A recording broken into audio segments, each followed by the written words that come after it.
Hola chicos, mi nombre es Alicia y esperamos que estés listo para esta clase. Creemos que es muy importante, así que pon atención. Hola, ¿qué tal amigos? Mi nombre es David y pertenecemos al Club de los Exactos. El día de hoy trataremos el tema de máquinas de combustión interna, que es una de las continuaciones a los temas de termodinámica que hemos estado trabajando en clase en este canal durante este periodo. Para comenzar, nuestra compañera Alicia les va a tratar lo que son y parte de sus antecedentes. Espero que les quede claro al finalizar este video. Inicialmente, con la invención de la rueda y el carro, que comenzaron a fluir a la velocidad permitida por la tracción animal, hasta la invención de la máquina de vapor y su aplicación a lo que conocemos como la locomotora. Dicha máquina consistía básicamente en una caldera con agua a la que se le permitía aplicar el calor producido por un fogón en la parte exterior. El vapor que se generaba por la ebullición del agua se conducía a unos grandes émbolos y su fuerza expansiva era la que hacía que las ruedas se movieran y la locomotora podía así arrastrar a grandes convoyes.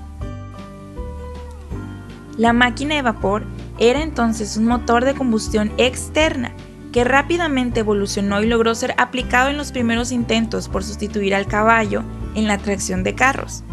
Sin embargo, no fue sino hasta el desarrollo del motor de combustión interna que se logró integrar el concepto moderno de automóvil, un vehículo que lograba moverse por sí mismo impulsado por la fuerza generada al quemar su combustible dentro del motor.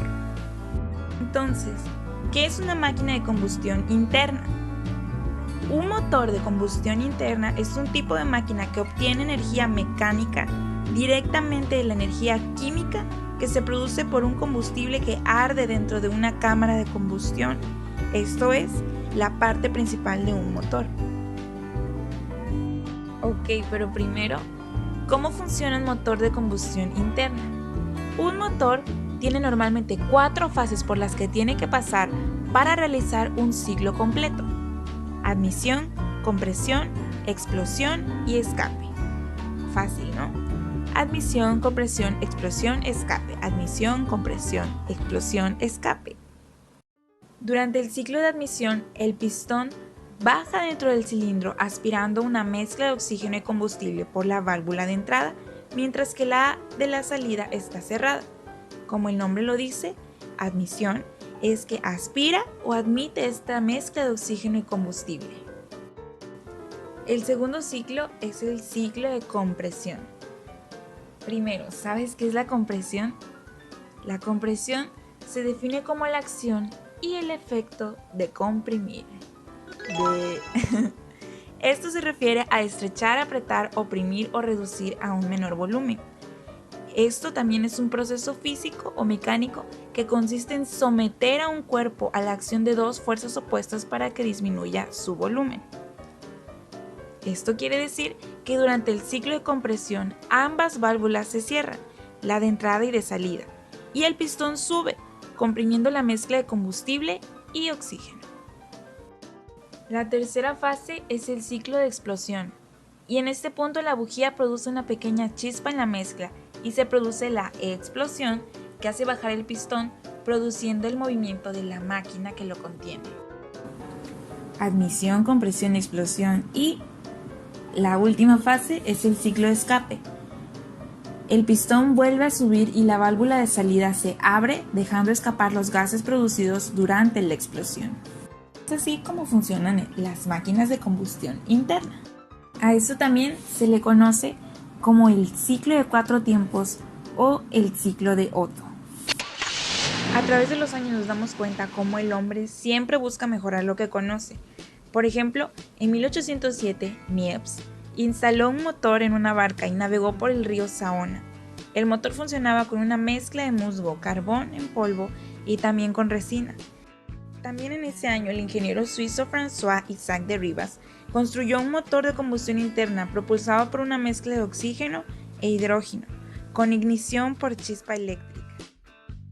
Fue hasta el año 1823 que Samuel Brown patentó el primer motor de combustión interna aplicado a la industria.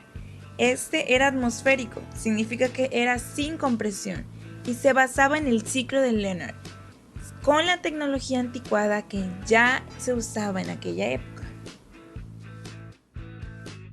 En 1824, el físico francés Sandi Carnot publicó la teoría termodinámica de los motores térmicos, con la justificación teórica de la necesidad de una compresión de los gases para aumentar la diferencia entre las temperaturas de trabajo superior e inferior y el incremento del rendimiento asociado.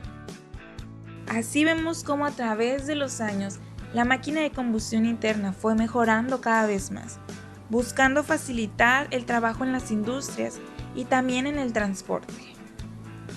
Ahora que sabemos un poco más, nos damos cuenta que los motores de combustión interna han sido un invento que revolucionó la forma de la vida del hombre. Ha facilitado el transporte de nosotros mismos y también de las mercancías. Han restado el tiempo que nos tomaba trasladar. Pero también, como ha sido un buen invento y una gran ayuda, encontramos algunas desventajas. Y es que los cambios que han surgido recientemente han creado nuevas necesidades, en las cuales se necesita que seamos más eficientes, pero menos contaminantes. Si recuerdas, la máquina de combustión interna necesita de un combustible, en su mayoría petróleo. Y esto, como hemos visto, contamina bastante el medio ambiente. Termina dañando nuestra capa de ozono, termina dañando nuestra salud y termina con muchas especies de otros seres vivos. Aunado a esto, también tenemos la carencia de este combustible y la desestabilidad de los precios. Es por eso que han surgido otras alternativas para poder realizar el trabajo de esta máquina, pero contaminando menos. Esto, por ejemplo, la máquina de combustión eléctrica.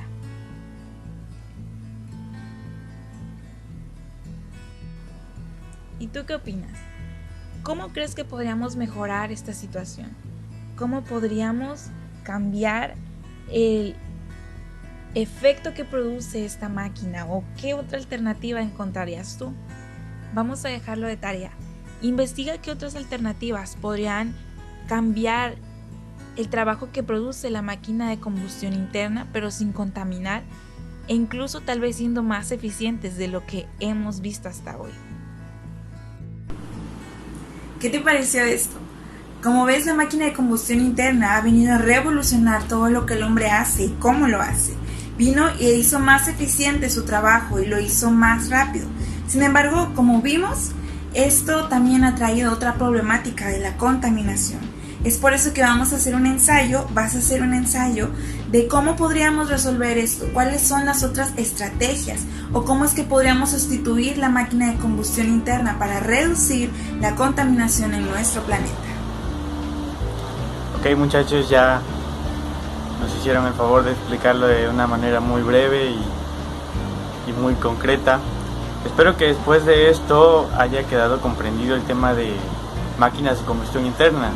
Algunos se preguntarán qué función tiene conocer esto o cuál es el beneficio que vamos a obtener de esta clase. Bueno, en el caso de las personas que no se dedican al estudio de la fisicoquímica o de los fenómenos físicos que existen en este planeta, les podría servir como cultura general.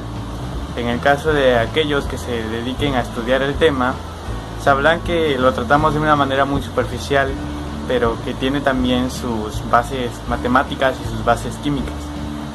Espero que después de esto hayan comprendido parte de lo que son las máquinas de combustión interna, y si quieren comprobar qué tanto aprendieron de esta clase, les invito a visitar el link que está aquí abajo, que es sobre un Kahoot. Es un programa de preguntas para que puedan analizar hasta dónde llegaron de los temas vistos. Eso es todo por nuestra parte, les agradezco que nos hayan visto, que tengan un buen día. Nos vemos en el siguiente video, en la siguiente clase. Recuerda hacer tu tarea y vamos a seguir aprendiendo juntos.